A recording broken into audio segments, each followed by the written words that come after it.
Umeelewana? La yajuzu lilmarati talabul firaqi, tumezungumzia kujivua, sema haitofaa kwa mwanamke yeye mwenyewe kutaka talaka. Talabul firaq, kutaka kuachana. Kwa mabano kuna neno al-khul'i, kujivua. Al-khul'i, kujivua ni yule mwanamke hali ya kujitoa mwenyewe katika ndoa bila maamuzi ya kuanza mwanamume. Sasa ikiwa mwanamke mwenyewe ataamua kudai talaka, ni haramu kwake yeye, lakini uharamu ule unakuja wakati gani? Ule wakati ambao kwamba hakuna sababu ya kutaka talaka mwanamke. Sawa sawa. Haitofaa mwanamke kudai talaka ila isipokuwa itakuwa ni ruhusa kwa mwanamke kudai talaka idha adhaha, itakapotokea yule mwanamume akamuudhi mwanamke maudhi ambayo kwamba hayastahimiliki.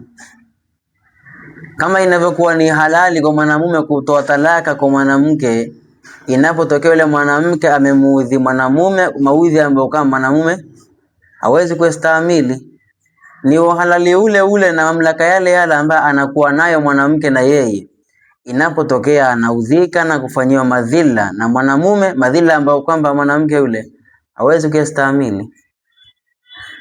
Tumeelewana vizuri eh? Li ghairi jinayatin, bila jinaya, bila sababu za kimsingi. Mwanaume anamfanyia maudhi mwanamke, maudhi ambayo hayana sababu, maudhi ambayo hayastahimiliki, ule mwanamke atakuwa na haki ya kudai talaka yake, na wala hatoisabika ni sehemu ya dhambi kwamba amedai talaka bila sababu. Hapana. Ule mwanamke mwenyewe bila maudhi kwa mwanamke, au mana anha nafaqataha, au ule mwanamume amezuia matumizi kwa nani? Kwa mwanamke. Mwanamke anapokuwa ameolewa, mamlaka ya huduma zinahama kutoka kwa mzazi, zinahamia kwa nani? Kwa mume. Sasa mume anapokuwa hawezi kusimama tena imara kuhudumia familia yake, tatizo. Ikitokea mwanamume akastopisha matumizi kwa nani? Kwa mwanamke, na mwanamke hana chochote cha kujikimu, ana haki kudai talaka, arudi wapi? Nyumbani kwao akapata kuhudumiwa.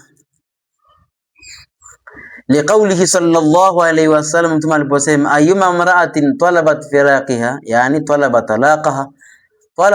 talaqaha, ayyuma imra'atin talabat talaqaha, mwanamke yote ambaye kama aliyedai talaka yake min ghairi ba'sin, bila ya sababu maalum, bila ya ubaya, kaamka tu kaamua mwenyewe anataka kuishi single, anadai talaka yake bila ubaya, fal jannatu haramun alaiha, mwanamke huyo pepo ni haramu juu yake.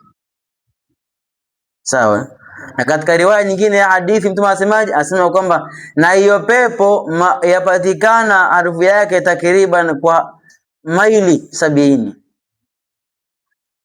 la yajidna rihaha, hawatoipata harufu ya pepo, na harufu ya pepo hiyo yapatikana urefu wa maili 70.